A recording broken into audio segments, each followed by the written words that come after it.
Olá, muito boa noite, seja muito bem-vindo a mais um Papeando com Carlão, aqui pela TV Cultura Litoral. É sempre um prazer estar com você agora terça, quarta e quinta.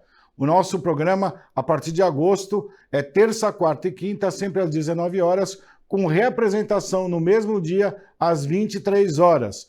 Lembrando ainda que nós estamos no canal, pela TV aberta, canal 48, pela Vivo, canal 518 e pela Claronet, canal 522. A intenção é sempre trazer assuntos variados aqui da nossa região. E hoje a pessoa que eu convidei para vir bater um papo comigo é um cara que eu já conheço ele há muito tempo. Eu vou até começar a revelar aqui quantos anos cada um tem. Mas eu conheço esse cara há quase 50 anos. E eu olho para ele, eu não enxergo esse senhor que ele se tornou, um senhor de cabelos brancos. Eu enxergo um menino gordinho que às vezes comia misto quente na cantina comigo da tia Leia. Estou falando aqui do Colégio Oswaldo Cruz. Afinal de contas, a gente estudou na mesma escola. E eu conheço esse cara que eu falo há quase 50 anos. Quem está aqui hoje comigo é meu querido amigo, Dr. Fernando Acauí. Dr. Fernando, ele é desembargador do TJ, ele é coordenador do curso de mestrado da Unisanta, é diretor de Direito Unisanta, advogado, casado com uma outra excelente advogada, e ele é meu amigo. Falei certo ou não?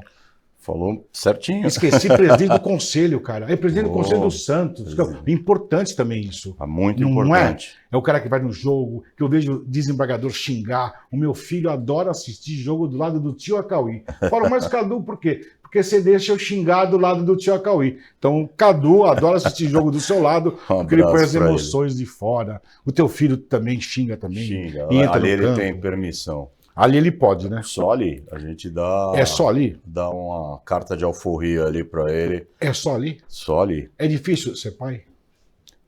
É muito difícil É, ser não é, pai, cara? né? Eu tenho 3. Eu sei.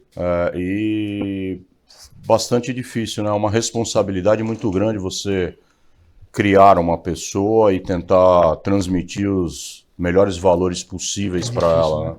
E agora a gente começa a entender o quanto que o nosso pai, nossa mãe sofreu na nossa época, não é verdade? E naquela época não tinha celular, não tinha nada, né, cara? Aonde é que tá esse menino? Aonde é que tá? Por outro lado, também não tinham esses perigos né, das redes sociais, dos dark webs da vida, da insegurança e da criminalidade que nós convivemos hoje. Às vezes eu paro para pensar, a liberdade que eu tinha desde cedo, né, que a gente ficava na rua com os amigos, jogando taco, ia surfar, ia pra praia, vinha, voltava, e nossos pais não faziam ideia de onde a gente estava, mas ao mesmo tempo também não tinham essa preocupação que hoje nós temos, mesmo sabendo que teu filho está dentro de casa. Num quarto dele, correndo risco, né? Riscos. E risco assim de morte, porque a gente está vendo umas coisas absurdas aí. Você acha que a internet ela pode prejudicar se ela não souber ser usada como deve ser? Eu não tenho dúvida alguma que é uma arma na mão de qualquer pessoa. Infelizmente, nós,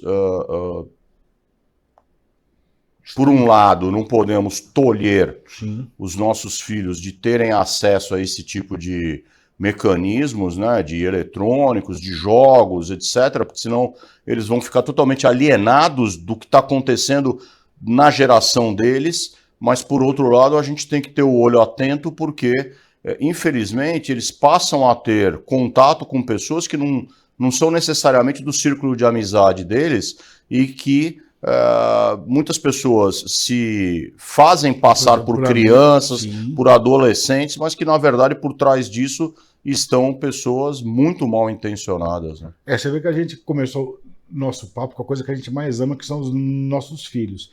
Ainda mais quando eu converso com ele, que a gente tem assunto pra caramba, né? Então eu comecei a falar justamente dos filhos para poder agora bater o papo. Você fez direito na Unisantos. Na faculdade na católica. Católica, né? E aí depois, vai me contando. Eu prestei concurso para o Ministério Público, né, muito cedo. Logo, eu dei sorte, naquela época acontecia com mais frequência a abertura de concursos públicos, então me formei em dezembro de 93 e já em março de 94 abriu o concurso, eu fiz a primeira fase da prova para o Ministério Público. Em dezembro já estava aprovado, né, já assumi. Nossa, que rápido foi, né? Já assumi o cargo de promotor com 23 para 24 anos de idade. Novinho, né? E a partir daí, né, foi uma carreira muito bacana, né? Experiência que a gente vai ganhando com o dia a dia. Obviamente que a idade nos ensina muita coisa, o dia a dia nos ensina muita coisa, né? Às vezes a gente olha para trás e percebe que talvez tivesse atitudes um pouco menos, né, menos impetuosas assim, mas isso é da vida, né? É da vida. Isso eu acho que é na nossa profissão, na área do direito, na sua profissão, na área da saúde e na profissão de qualquer pessoa. A gente vai ganhando experiência, vai ganhando maturidade, vai ganhando serenidade, né? Nas nossas ações. Acho que faz parte da evolução, né? E o papo do desembargador? É desde 2022, né? 2022. Isso aí veio como? Todos os tribunais, por determinação constitucional, né? Os tribunais eles agem de forma colegiada. Eles não agem de forma individualizada como no primeiro grau de jurisdição, né, onde o juiz atua isoladamente, um promotor atua isoladamente. Não, os juízes se formam em turmas julgadoras, né, para julgar os recursos, né, no sentido de rever ou não as decisões de primeiro grau. Todos os tribunais têm 1/5 dos tribunais reservados para membros do Ministério Público e da advocacia. Entendi. Isso é uma forma que o legislador há muito tempo entendeu que oxigena no sentido de levar aos tribunais uma visão um pouco diferente daquela da magistratura da carreira, né? Então você leva profissionais da área jurídica para trabalharem nos tribunais de sorte a ter uma outra visão, uma visão externa, não daquela da magistratura, muito embora, né, mesmo dentro da magistratura, a gente perceba que, né, os pensamentos são diferentes, lógico, porque as pessoas são diferentes. Né, os tribunais são formados por seres humanos, pessoas que receberam educação, valores de forma diferente. O conteúdo jurídico que elas têm, presumidamente, é um conteúdo excelente, porque são pessoas que, para chegarem aos tribunais, já passaram por décadas de atuação na área jurídica. Mas esse envolvimento, as carreiras elas têm algumas similitudes, mas elas têm algumas diferenças também. São essas diferenças que o legislador sempre entendeu que seria salutar levar para dentro dos tribunais para que houvesse, né, um pensamento um tanto quanto diferente e um desembargador aprendendo sempre com o outro. E a gente aprende. A gente todo dia, né? Todo dia. A gente teve sessão ontem lá no tribunal e... né, você discute os casos com os seus colegas, você dá uma opinião para um determinado caso, o colega vem com uma outra visão e você muitas vezes pode manter o teu posicionamento, mas muitas vezes você reflete também com aquela visão diferente do teu colega e acaba às vezes voltando atrás ou até alterando o teu pensamento inicial, né, porque viu um ponto de vista, né, diferente e interessante. Eu acho legal isso, né? Oxigena bastante, né? Você vê que isso realmente traz uma ideia nova, uma geração nova, né? Eu acho que isso é muito legal. Não, e claro que a pessoa precisa estar aberta também a trabalhar em colegiado, né? Exatamente. Né? Isso é importante. A pessoa não pode ser hermética a ponto de falar, não, aquilo que eu acho, eu estou sempre certo, né? Não, senão a coisa não funciona direito. E a parte do direito ambiental, como que entrou na sua vida? Eu estou lendo aqui o Direito por um Planeta Verde. O que é isso? O Instituto Direito por um Planeta Verde é a maior ONG de direito ambiental do Brasil. Ela congrega, né, eu diria, as grandes mentes do direito ambiental brasileiro. Ela foi idealizada pelo ministro Herman Benjamin, do Superior Tribunal de Justiça, que hoje é o presidente, né, dessa corte superior e que buscou, né, nesse instituto, desenvolver a área acadêmica do direito ambiental, né, o pensamento do direito ambiental brasileiro, né, e um direito ambiental que é, eu diria, a locomotiva do direito ambiental mundial. Pelo fato de que Amazônia, o que nós temos aqui no Brasil em termos de meio ambiente, nenhuma nação tem na proporção que nós temos. Né, ecossistemas, biomas como Mata Atlântica, Floresta Amazônica, Pantanal, Cerrado, Caatinga, Pampas, enfim, nós temos uma diversidade de biomas, de biodiversidade no geral aqui no nosso território e sem contar a pressão, né, sobre esses ecossistemas que acaba fazendo com que o direito ambiental tenha que se desenvolver, né, e tenha que ter criatividade para poder segurar todo esse patrimônio ambiental que nós temos, que é um patrimônio insubstituível, incalculável, né, e do qual o mundo, eu diria, tem uma certa dependência. Né? O mundo precisa da preservação dos nossos ecossistemas. E nós, brasileiros, então... Sem querer ser um eco-chato, mas é isso mesmo que você está falando. A verdade é que nós precisamos, para preservar até aquilo que foi desenvolvido no nosso país. Olha o que nós estamos sofrendo, né? Regiões do país sofrendo secas, inundações, eventos extremos climáticos que nós não tínhamos até pouco tempo atrás, né? Que é resultado de mudanças climáticas que estão acontecendo, e quem não quiser acreditar nisso, quem for negacionista, vai ter que lidar cheio de negacionista, muito, e vai ter que lidar com as consequências, porque nós vamos ter que trabalhar e nos tornar resilientes a fatos que já estão acontecendo. É isso mesmo. Quando a gente fala de ambiental, o que ele falou, é isso mesmo. Ele cutucou aqui a parte acadêmica, mas segura aí, tem a parte acadêmica e tem o Santos Futebol Clube. Segura aí que eu volto já já.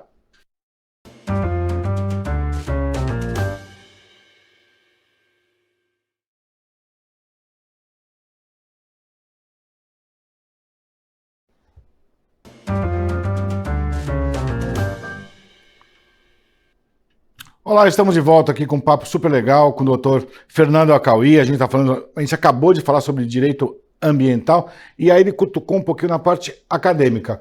Hoje você é o diretor do direito da faculdade da nossa querida Unisanta. Você está lá há quanto tempo? Estou na Unisanta há mais de 20 anos. Há mais de 20 anos, mais de 20 anos. Eu não sabia que era tanto tempo assim. Sim. E primeiro como coordenador pedagógico, desde 2008.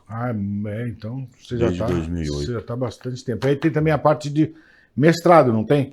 Sim, nós abrimos o mestrado em Direito da Saúde, que foi um mestrado inédito até então no Brasil. A gente pensou em trabalhar, né, isso em 2016, a gente pensou em trabalhar inicialmente os direitos fundamentais, assim, os direitos sociais em geral. E aí a CAPES torceu um pouco o nariz, porque achava que era muito aberto. A CAPES hoje tem uma tendência a que os mestrados sejam muito pontuais. Né? E aí, dentre os direitos sociais, nós entendemos lá, conversando, né, aquele grupo de professores que idealizou esse mestrado, e junto com a alta direção da Unisanta, nós entendemos que a saúde era, dentre os direitos sociais, aquele que merecia realmente um destaque maior e um programa de mestrado, né? Então a gente trabalha muito tanto a parte da saúde pública quanto da saúde suplementar. Eu sou fã do seu curso, conheço vários professores, também estou na casa lá há 5 anos, estou como coordenador da biomedicina, você sabe, você me acompanhou desde o início, inclusive meu 5 no MEC foi um dos caras que vibraram quando a gente conseguiu a tal nota 5, né? Merecido 5. que não é fácil assim. E esse ênfase na saúde é importante. A professora Renata Leme, que está lá com você, já veio aqui, ela fala muito bem, ela tem uns temas muito legais quando a gente fala de canabidiol, quando fala de direito do presidiário, da mulher. Então são assuntos assim pontuais que acabam ficando legais mesmo e é uma área que cresceu bastante. Você, como já foi coordenador e você hoje em dia é diretor de um curso, como é que você enxerga a inteligência artificial dentro do nosso curso? Isso vai ajudar o aluno, vai prejudicar? Qual é a tua visão da IA dentro do direito, de uma maneira geral? Bom, na área jurídica, a inteligência artificial já é uma realidade, estimulada, inclusive, pelo Conselho Nacional de Justiça. Ah, tá. Né? Importante você falar Mas, isso. obviamente, para ser utilizada de maneira adequada, Sim. não para, como foi divulgado aí em várias redes sociais recentemente, um advogado, salvo engano, acho que em Goiás, Goiânia. que na hora da sustentação oral, uma sustentação oral, um julgamento que estava acontecendo de forma virtual, né, o desembargador presidente da Câmara passou a palavra e ele falou, Excelência, agora eu vou fazer a sustentação oral por meio de inteligência artificial, e colocou lá uma voz, não era nem, ele era um advogado, homem, era a voz de uma inteligência artificial, uma mulher. E que fez toda a sustentação oral para ele, porque ele provavelmente deu os prompts adequados para aquele programa de inteligência artificial. Ela bolou uma sustentação oral e ele simplesmente apertou lá o play e deixou rolar. Eu achei até inusitado os desembargadores permitirem. Pode? Né? Não, né? A sustentação oral é para ser feita, ela é um ato privativo do advogado. Né? O advogado tem que fazer a sustentação oral.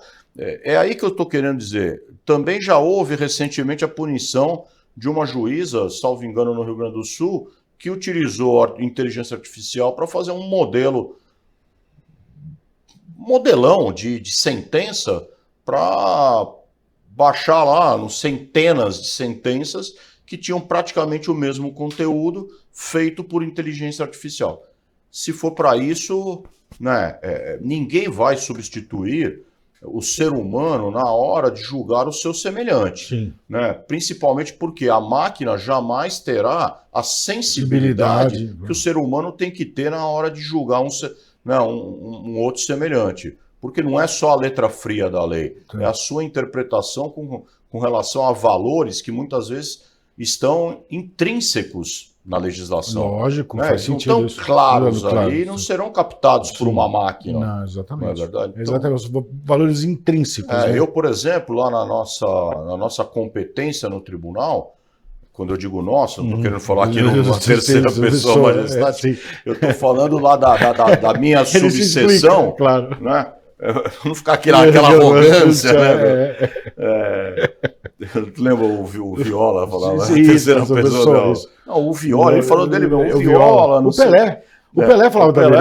O Pelé. Mas o pessoal falava, não, é que tem o Edson e tem o Pelé. Mas lá na nossa competência a gente julga direito de família.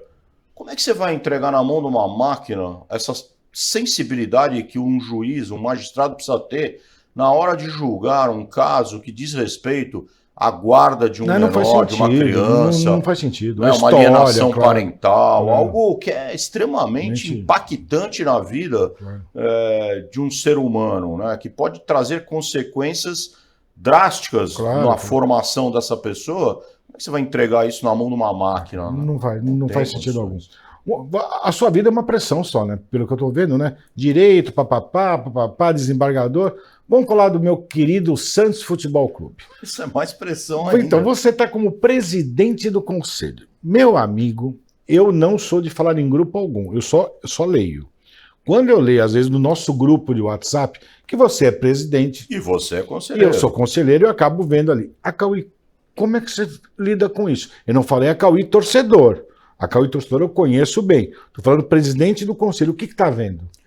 Então, mais uma vez, a gente volta no começo aí do nosso bate-papo, que é justamente essa questão das mídias sociais. Então, hoje em dia, você tem 500 blogueiros que vivem de likes, de engajamento e que precisam de conteúdo. Sim. E inventam conteúdo diariamente. É isso aí. Né? O que a gente não consegue conceber é que algumas pessoas que você reputa, pessoas que devem ter uma inteligência, né, razoável, não artificial, acreditarem em absolutamente tudo que leem. É verdade. Né? São coisas estapafúrdias, às vezes. Então, tá na cara que é fake news, tá na cara que é invencionice.